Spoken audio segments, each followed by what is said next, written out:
بسم اللہ الرحمن الرحیم۔ شروع اللہ کے نام سے جو بڑا مہربان اور نہایت رحم والا ہے۔ تبارک الذی بیدہ الملک وہو علی کل شیء قدیر۔ نہایت بزرگ و برتر ہے وہ جس کے ہاتھ میں کائنات کی سلطنت ہے اور وہ ہر چیز پر قدرت رکھتا ہے۔ الذی خلق الموت والحیات لیبلوکم ایکم احسن عملا وہو العزیز الغفور۔ جس نے موت اور زندگی کو ایجاد کیا تاکہ تم لوگوں کو آزما کر دیکھے تم میں سے کون بہتر عمل کرنے والا ہے، اور زبردست بھی ہے اور درگزر فرمانے والا بھی۔ الذی خلق سبع سماوات طباقا ما تری فی خلق الرحمن من تفاوت فارجع البصر هل تری من فطور۔ جس نے تہہ بر تہہ 7 آسمان بنائے تم رحمان کی تخلیق میں کسی قسم کی بے رابطی نہ پاؤ گے، پھر پلٹ کر دیکھو کہیں تمہیں کوئی خلل نظر آتا ہے۔ ثم ارجع البصر کرتین ینقلب الیک البصر خاسئا وہو حسیر۔ بار بار نگاہ دوڑاؤ تمہاری نگاہ تھک کر نامراد پلٹ آئے گی۔ وَلَقَدْ زَيَّنَا السَّمَاءَ الدُّنْيَا بِمَصَابِيحَ وَجَعَلْنَاهَا رُجُومًا لِلشَّيَاطِينِ وَأَعْتَدْنَا لَهُمْ عَذَابَ السَّعِيرِ۔ ہم نے تمہارے قریب کے آسمان کو عظیم الشان چراغوں سے آراستہ کیا ہے اور انہیں شیاطین کو مار بھگانے کا ذریعہ بنا دیا ہے۔ ان شیطانوں کے لیے بھڑکتی ہوئی آگ ہم نے مہیا کر رکھی ہے۔ وَلِلَّذِينَ كَفَرُوا بِرَبِّهِمْ عَذَابُ جَهَنَّمَ وَبِئْسَ الْمَصِيرُ۔ جن لوگوں نے اپنے رب سے کفر کیا ان کے لیے جہنم کا عذاب ہے اور وہ بہت ہی برا ٹھکانہ ہے۔ اذا القوا فیہا سمعوا لہا شہیقا وہی تفور۔ جب وہ اس میں پھینکے جائیں گے تو اس کے دھاڑنے کی ہولناک آواز سنیں گے اور وہ جوش کھا رہی ہوگی۔ تکاد تمیز من الغیظ کلما القی فیہا فوج سألہم خزنتہا الم یأتیکم نذیر۔ شدت غضب سے پھٹی جاتی ہوگی ہر بار جب کوئی انبوہ اس میں ڈالا جائے گا۔ اس کے کرندے ان لوگوں سے پوچھیں گے کیا تمہارے پاس کوئی خبردار کرنے والا نہیں آیا تھا؟ قالوا بلی قد جاءنا نذیر فکذبنا فقلنا ما نزل اللہ من شیء ان انتم الا فی ضلال کبیر۔ وہ جواب دیں گے ہاں خبردار کرنے والا ہمارے پاس آیا تھا مگر ہم نے اسے جھٹلا دیا اور کہا اللہ نے کچھ بھی نازل نہیں کیا ہے، تم بڑی گمراہی میں پڑے ہوئے ہو۔ وَقَالُوا لَوْ كُنَّا نَسْمَعُ أَوْ نَعْقِلُ مَا كُنَّا فِي أَصْحَابِ السَّعِيرِ۔ اور وہ کہیں گے کاش ہم سنتے یا سمجھتے تو آج اس بھڑکتی ہوئی آگ کے سزاواروں میں نہ شامل ہوتے۔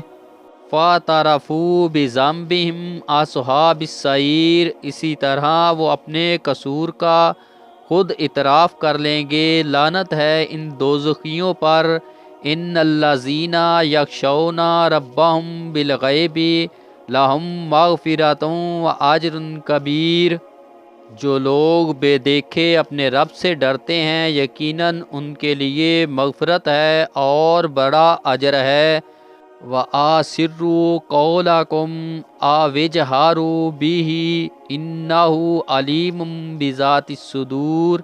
تم خواہ چپکے سے بات کرو یا اونچی آواز سے، اللہ کے لیے یکساں ہے، وہ تو دلوں کا حال تک جانتا ہے۔ اللہ یعلم من خلق وہو اللطیف الخبیر۔ کیا وہی نہ جانے گا جس نے پیدا کیا ہے حالانکہ وہ باریک بین اور باخبر ہے۔ هو الذی جعل لکم الارض ذلولا فامشوا فی مناکبہا وکلوا من رزقہ والیہ النشور۔ وہی تو ہے جس نے تمہارے لیے زمین کو تابع کر رکھا ہے، چلو اس کی چھاتی پر اور کھاؤ خدا کا رزق، اسی کے حضور تمہیں دوبارہ زندہ ہو کر جانا ہے۔ امنتم من فی السماء ان یخسف بکم الارض فاذا ہی تمور۔ کیا تم اس سے بے خوف ہو کہ وہ جو آسمان میں ہے تمہیں زمین میں دھنسا دے اور یکایک یہ زمین جو کولے کھانے لگے؟ ام امنتم من فی السماء ان یرسل علیکم حسیبا فستعلمون کیف نذیر۔ کیا تم اس سے بے خوف ہو کہ جو آسمان میں ہے تم پر پتھراؤ کرنے والی ہوا بھیج دے، پھر تمہیں معلوم ہو جائے گا کہ میری تنبیہ کیا ہوتی ہے۔ وَلَقَدْ كَذَّبَ الَّذِينَ مِن قَبْلِهِمْ فَكَيْفَ كَانَ نَكِيرِ۔ اس سے پہلے گزرے ہوئے لوگ جھٹلا چکے ہیں، پھر دیکھ لو کہ میری گرفت کیسی سخت تھی۔ اَوَلَمْ يَرَوْا إِلَى الطَّيْرِ فَوْقَهُمْ صَافَّاتٍ وَيَقْبِضْنَ مَا يَمْسِكُهُنَّ إِلَى الرَّحْمَنِ إِنَّهُ بِكُلِّ شَيْءٍ بَصِيرٌ۔ کیا یہ لوگ اپنے اوپر اڑتے ہوئے پرندوں کو پر پھیلائے اور سکڑاتے نہیں دکھتے؟ رحمان کے سوا کوئی نہیں جو انہیں تھامے ہوئے ہو، وہی ہر چیز کا نگہبان ہے۔ امن ھذا الذی ھو جند لکم ینصرکم من دون الرحمن ان الکافرون الا فی غرور۔ بتاؤ آخر وہ کون سا لشکر تمہارے پاس ہے جو رحمان کے مقابلے میں تمہاری مدد کر سکتا ہے؟ حقیقت یہ ہے کہ منکرین دھوکے میں پڑے ہوئے ہیں۔ امن ھذا الذی یرزقکم ان امسک رزقہ بل لجوا فی عتو و نفور۔ یا پھر بتاؤ کون ہے جو تمہیں رزق دے سکتا ہے اگر رحمان اپنا رزق روک لے؟ دراصل یہ لوگ سرکشی اور حق سے گریز پر اڑے ہوئے ہیں۔ امن یمشی مکبا علی وجہہ اہدی امن یمشی سویا علی صراط مستقیم۔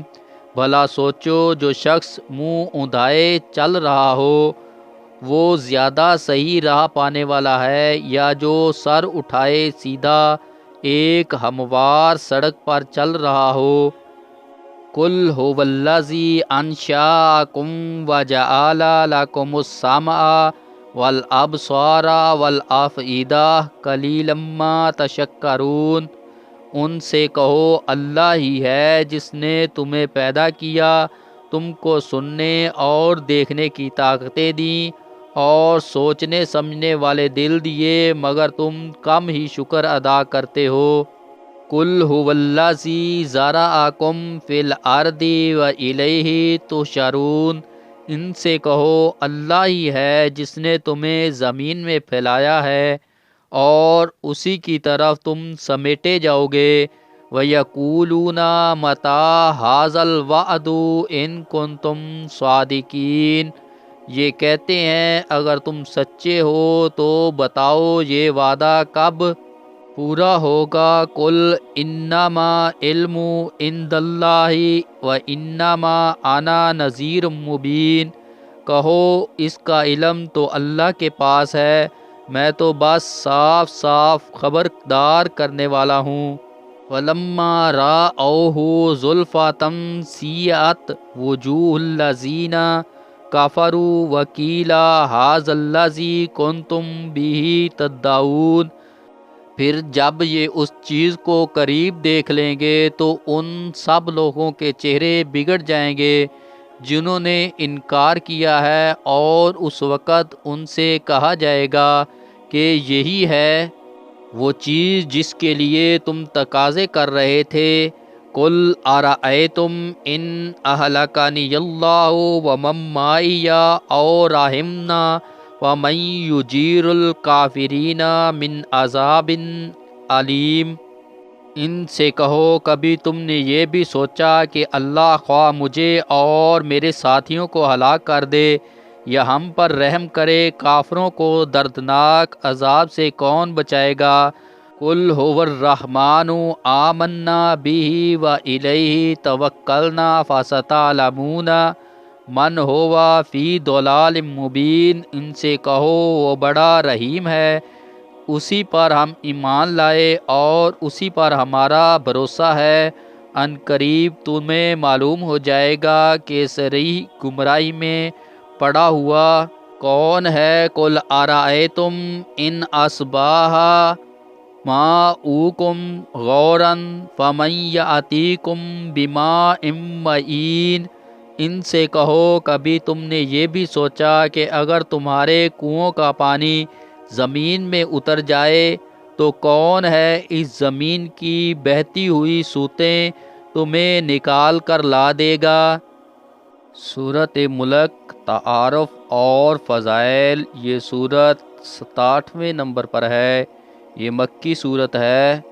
اس میں 2 رکوع اور 30 آیات ہیں۔ اس میں زیادہ زور اس بات پر دیا گیا ہے کہ عقل و ہوش سے کام لے کر رائے راست اختیار کرو، کیونکہ جب یہ نازل ہوئی اس وقت اسلام کا کفر کے ساتھ بڑا سخت تصاد ہو رہا تھا۔ لوگوں میں صدیوں سے کفرانہ عقائد سمائے ہوئے تھے جن کو جڑوں سے نکالنا تھا، جو کہ آسان کام نہ تھا۔ بہرحال اس صورت کو ہم 7 حصوں میں تقسیم کر سکتے ہیں تاکہ آسان طریقہ سے سمجھ آ جائے۔ ویسے اس کی آیات مضمون کے لحاظ سے بے حد آسان اور عام فہم ہے۔ ایک، سب سے پہلے تو اس کائنات کے بے حد منظم ترتیب کا ذکر ہے اور اس منظم کائنات کے خالق کی پہچان کروائی گئی ہے۔ 2، ایک غیب کی خبر دی گئی ہے کہ کفر کا انجام اور سزا بے حد ہولناک ہے تاکہ لوگ خبردار ہو کر کفر سے توبہ کر لیں۔ 3، پھر یقین دلایا گیا ہے کہ یہ خبر جھوٹی نہیں، کیونکہ خالق کائنات ناقابل یقین حد تک ہر چیز اور تمام مخلوقات کی پوری خبر رکھتا ہے۔ 4، چاروں طرف پھیلی ہوئی نعمتوں کا ذکر کیا گیا ہے اس خوبصورتی اور تفصیل سے کہ ہر شخص جو ذرا بھی عقل رکھتا ہو وہ ان چاروں طرف پھیلائے ہوئے عجائبات سے اللہ تک رسائی حاصل کر سکتا ہے۔ 5، قیامت کی خبر پیغمبر صلی اللہ علیہ وآلہ وسلم نے تمہیں دی ہے۔ سمجھ لو کہ وہ بڑا ہی خوفناک، دل دہلا دینے والا دن ہوگا۔ بہتر ہے کہ اس خبر پر یقین کر لو اور اس دن تیاری شروع کر دو۔ 6، کفار کی ان بد دعاؤں کا جواب دیا گیا ہے جو وہ پیغمبر اور ان کے فرما برداروں کو دیا کرتے تھے، اور سمجھایا گیا ہے کہ بہتر ہوگا کہ وہ اپنی فکر کریں جو ان کی گمراہی پر ان کے ساتھ ہونے والا ہے۔ 7، آخر میں اس عظیم الشان نعمت کا ذکر کیا گیا ہے جو کہ ہر جاندار کے لیے حیات کا ذریعہ ہے، یعنی پانی۔ بہرحال یہ صورت کچھ اپنا ہی انداز لیے ہوئے ہے۔ حدیث میں آیا ہے، سیدہ عائشہ صدیقہ رضی اللہ عنہما سے مروی ہے کہ رسول اللہ صلی اللہ علیہ وآلہ وسلم سورۃ علم تنزیل، سورۃ السجدہ اور سورۃ تبارک ملک ہر رات پڑھتے اور سفر و حضر میں کبھی ترک نہ فرماتے۔ مطلب یہ ہے کہ اگر سوچ سمجھ کر اور غور و فکر سے پڑھی جائے تو 30 دن تک اس کا اثر دل و دماغ پر رہتا ہے، جو بندے کو راہ راست پر چلنے کی تلقین کرتا رہتا ہے اور جو انسان شیطان کے غلبہ اور ٹیڑھی راہوں سے بچتے رہنے کی کوشش کرتا ہے، اس طرح خود کو دنیاوی اور اخروی سختیوں سے بچا لیتا ہے۔ اسی لیے مختلف روایات میں اس کے بے شمار فضائل بیان کیے گئے ہیں۔